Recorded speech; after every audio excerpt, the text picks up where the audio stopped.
జనసేనకు వరుస కష్టాలు తప్పడం లేదు. మొన్న జనసేన అభ్యర్థులను పోలిన పేర్లతో జాతీయ జనసేన నవతరం పార్టీ అభ్యర్థులు నామినేషన్లు వేశారు.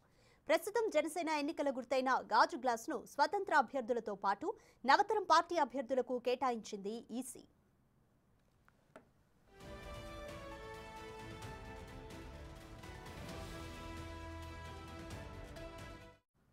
విజయనగరం టీడీపీ రెబెల్ అభ్యర్థి మీసాల గీతకు గాజు గ్లాస్ సింబల్ రావడంతో టీడీపీ వర్గాలు తీవ్రంగా వ్యతిరేకిస్తున్నాయి. విజయవాడ మంగళగిరిలో నవతరం పార్టీ అభ్యర్థులు కృష్ణ కిషోర్కు, రావు సుబ్రహ్మణ్యంకు, జగ్గంపేట జనసేన రెబెల్ అభ్యర్థి సూర్యచంద్రకు గాజు గ్లాసు కేటాయించబడ్డాయి. అలాగే మచిలీపట్నం, జగ్గయ్యపేట స్వతంత్ర అభ్యర్థులకు, ధర్మవరం, రాప్తాడు అసెంబ్లీ నియోజకవర్గాల్లోనూ నవతరం పార్టీ అభ్యర్థులకు గాజు గ్లాసు కేటాయింపులు జరిగాయి. గుంటూరు, విజయవాడ పార్లమెంటు నవతరం పార్టీ అభ్యర్థులకు కావలి స్వతంత్ర అభ్యర్థి పసుపులేటి సుధాకర్ కు గాజు గ్లాసును కేటాయించింది ఈసీ. దీంతో జనసేన, టీడీపీ శ్రేణుల తీవ్ర ఆందోళన నెలకొంది. జనసేన పోటీలో లేని చోట గాజు గ్లాసును ఫ్రీ సింబల్ గా ఉంచింది ఈసీ. నవతరం పార్టీకి ఇప్పటి వరకు 3 అసెంబ్లీ, 2 పార్లమెంటు స్థానాల్లో అభ్యర్థులకు గాజు గ్లాస్ గుర్తును కేటాయించింది ఈసీ.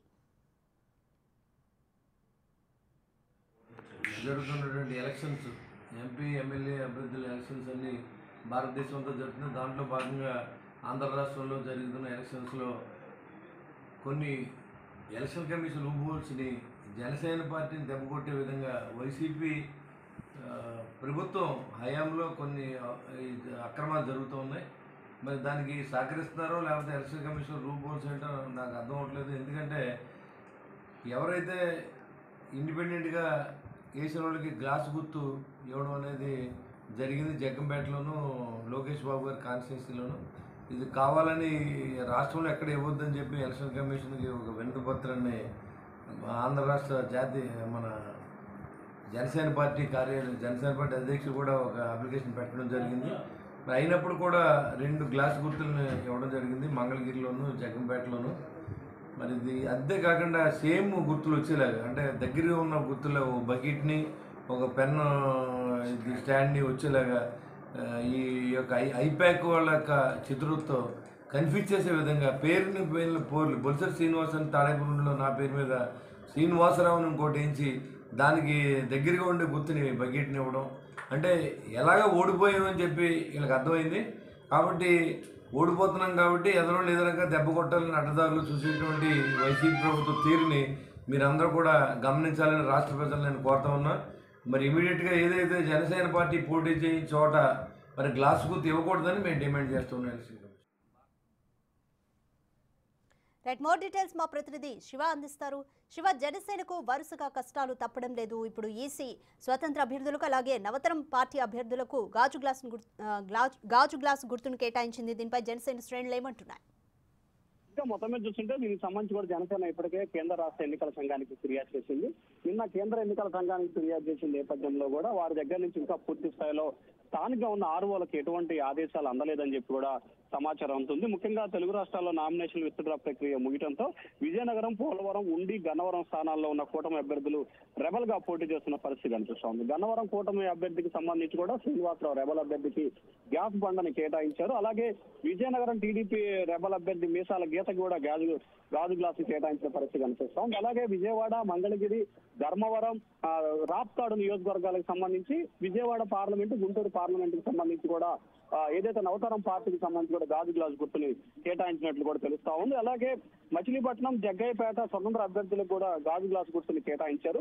జనసేన పార్టీ లేని చోట గాజు గ్లాసును ఫ్రీ సింబల్ గా ఈసీ చేసింది. దీనికి సంబంధించి కూడా కేంద్ర రాష్ట్ర సంఘాల ఎన్నికల కమిషన్ కి ఇప్పటికే జనసేన అయితే ఫిర్యాదు చేసింది. రేపు దీనికి సంబంధించి ఒక స్పష్టత వచ్చే అవకాశాలు అయితే కనిపిస్తా ఉన్నాయి. మరొక వైపు కావలి స్వతంత్ర అభ్యర్థి సుధాకర్ కూడా గ్లాస్ గుర్తు కేటాయించినట్టు తెలుస్తా ఉంది. ఎక్కడైతే రెబల్ గా ఇండిపెండెంట్ గా పోటీ చేస్తారో వాళ్ళకి 2 సింబల్స్ ని కోరుకునే విధంగా ఆప్షన్ ఇస్తుంది ఎన్నికల సంఘం. ఆప్షన్ లో భాగంగా ప్రతి ఒక్కరు కూడా గాజు గ్లాస్ సింబల్ని కావాలనే సైమల్టేనియస్ గా కూడా కోరుతున్నట్టు తెలుస్తా ఉంది. మరి దీనికి సంబంధించి కేంద్ర రాష్ట్ర ఎన్నికల సంఘాలు ఏ రకంగా వ్యవహరిస్తాయి, ఏ విధంగా చర్యలు తీసుకోబోతున్నాయి, దీనికి సంబంధించి కేంద్రం నుంచి రాష్ట్ర ఎన్నికల సంఘానికి ఆదేశాలు వస్తే ఎటువంటి కార్యాచరణ ఉండబోతుంది అనే దానికి సంబంధించి కొంత క్లారిటీ వచ్చే అవకాశాలు అయితే కనిపిస్తా ఉన్నాయి. Radhika. Right, thank you Shiva.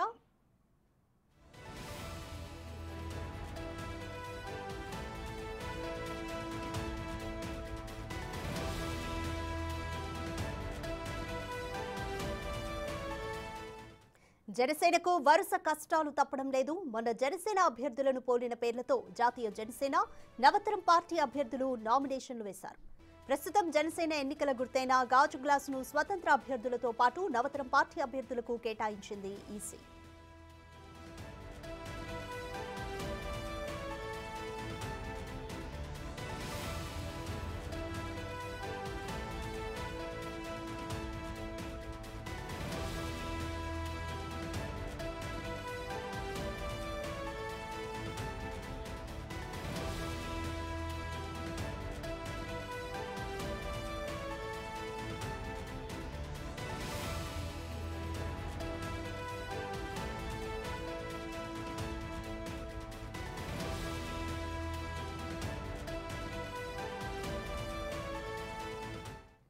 Vizianagaram TDP rebel అభ్యర్థి మీసాల గీతకు గాజు గ్లాస్ సింబల్ రావడంతో టీడీపీ వర్గాలు తీవ్రంగా వ్యతిరేకిస్తున్నాయి.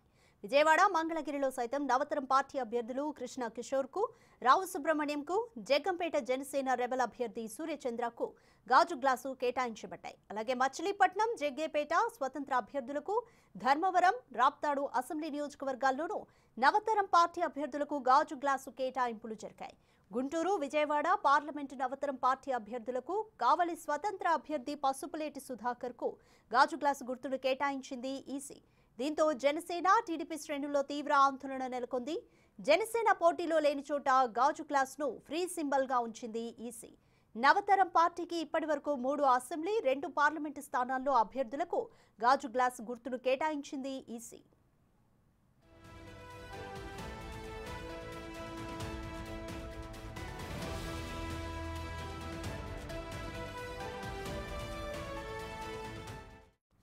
జనసేన అధినేత పవన్ కళ్యాణ్ మాట్లాడుతున్నారు. లైవ్ చూద్దాం.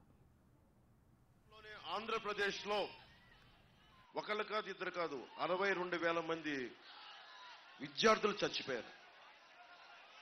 ఇది ఎప్పటికీ బయటికి రాదు. ఇది 62,000 మంది విద్యార్థులు మృతి చెందారు. 5 సంవత్సరాల నుండి 18 సంవత్సరాల వయసు బిడ్డలు. ఏ రోజు కూడా జగన్ దీని మీద ప్రెస్ మీట్ పెట్టలా. వీరి అనారోగ్య సమస్యలు ఏంటి, పౌష్టికాహారం లోపం వల్ల చనిపోయారా, ఇంకేదైనా ఇతర ఇబ్బందులు ఉన్నాయా అని కనీసం హెల్త్ సర్వే చేయించలేదు. దీని మీద ఒక్క ప్రెస్ మీట్ పెట్టలేదు. చివరికి జగన్ ఎలాంటి స్థాయి వ్యక్తి అంటే పిల్లలకి ఇచ్చే చిక్కీ కవర్ల మీద కూడా 67 కోట్లు దోచేసిన వ్యక్తి. ఎమ్మెల్యే వాసు గారేమో పేకాట క్లబ్లు, జగన్ గారేమో చిక్కీల మీద కూడా 67 కోట్లు దోచేసిన వ్యక్తి. స్కూల్ పిల్లలకి ఇచ్చే నోట్స్ మీద చిన్నప్పుడు నేను కూడా స్కూల్లో చదువుకున్నా. ఎవరి అట్టలు వేసుకోవడానికి బాగుంటుంది మనకి స్కూల్ అట్టల మీద, స్కూల్ పుస్తకాల మీద ఎవరి అట్టలు ఉంటే ఇన్స్పైరింగ్ ఉంటుంది.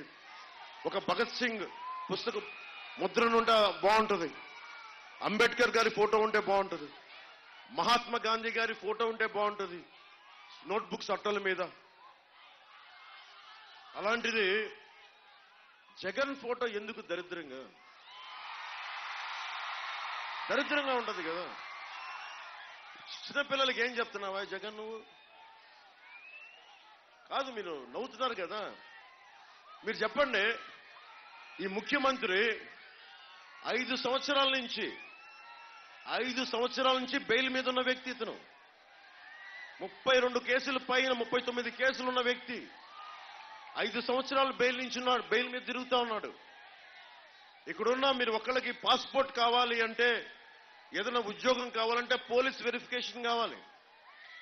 పోలీసులను నియంత్రణ చేసే వ్యక్తి 5 సంవత్సరాలు బెయిల్ మీద ఉన్నాడు.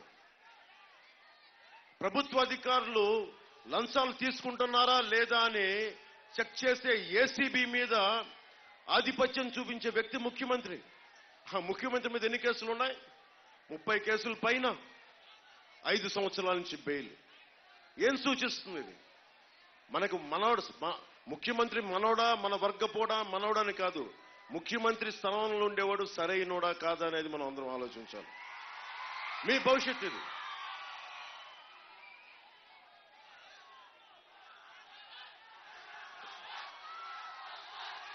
మీకు ఒక్క క్షణం ఆపితే మటుకు మీ గోల మామూలు గోల కాదు.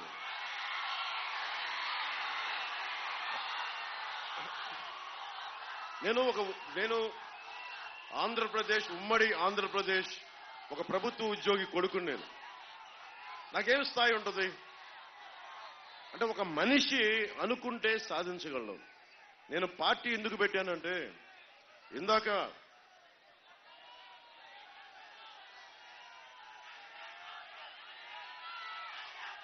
మన పుట్టా మహేష్ యాదవ్ గారు చెప్పినట్టుగా సినిమాలు చేసుకుంటే నాకు చాలా డబ్బులు, ఈ 5 సంవత్సరాల్లో డబ్బులు సంపాదించా, ట్యాక్సులు కట్టా, నేను ఎవరితో గొడవ పెట్టుకోకర్లా.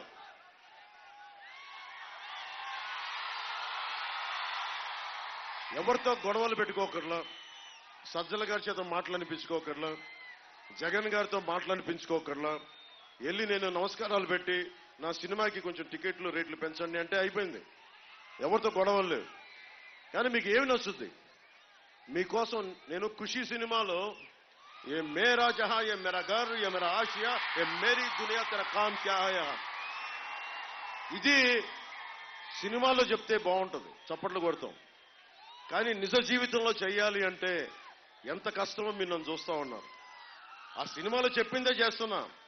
ఆ రౌడీ గ్యాంగ్ ఏం చెప్తాను, ఇక్కడ నీకేంట్రా పని, ఇక్కడ నీకు మా కాలేజీలో ఏం పనిరా నీకు, నువ్వెవడ్రా మా కాలేజీలోకి రావడానికి? ఒక విద్యార్థి తాలూకు కోపం. ఈ రోజు నేను అదే అడుగుతున్నా, దోపిడీ చేసే రాజకీయ నాయకులు మీకేం పని ఇక్కడ? నువ్వెవడో మా జీవితాలను డిసైడ్ చేయడానికి? నువ్వెవడివి నేను రోడ్డు మీదకి రావాలా లేదని చెప్పడానికి? నువ్వెవడివి? ఈ కోపం లేకపోతే సమాజంలో, ఈ ఆలోచన లేకపోతే చచ్చిపోతాం మనందరం. మనం ఎన్ని మహాత్ముల చరిత్రలు చదివినా, ఎన్ని అంబేద్కర్ గారి నుంచి చదివినా, మళ్ళీ వెళ్ళి క్రిమినల్స్ భుజాలను పెట్టుకుంటే మళ్ళీ నాశనం అయిపోతాం. మీరు అనుకోవచ్చు నాకు అవసరం ఏముందని. మీ అవసరమే నా అవసరం, మీ కష్టమే నా కష్టం. ఆక్వా ఉంది ఇక్కడ, ఉంగుటూరు ఆక్వా రైతాంగం 35% ఎక్స్పోర్ట్స్ ఆంధ్రప్రదేశ్ నుంచి వెళ్తాయి, ఆక్వా ఎక్స్పోర్ట్స్. కానీ ఇక్కడ మొత్తం ఆక్వా చెరువుల వల్ల మీకు తాగునీటికి ఇబ్బంది ఉందా లేదా చెప్పండి. ఉంగుటూరు నియోజకవర్గంలో సరైన నీళ్లు వస్తున్నాయా లేదా, ఇబ్బందిగా ఉందా లేదా? మరి ఎవరు మాట్లాడతారు? వాసుబాబు గారేమో కూర్చొని పాపం పేకాట క్లబ్లు డెవలప్ చేస్తా ఉన్నారు. మీకు పైప్ లైన్స్ ఎవరేస్తారు? మీకు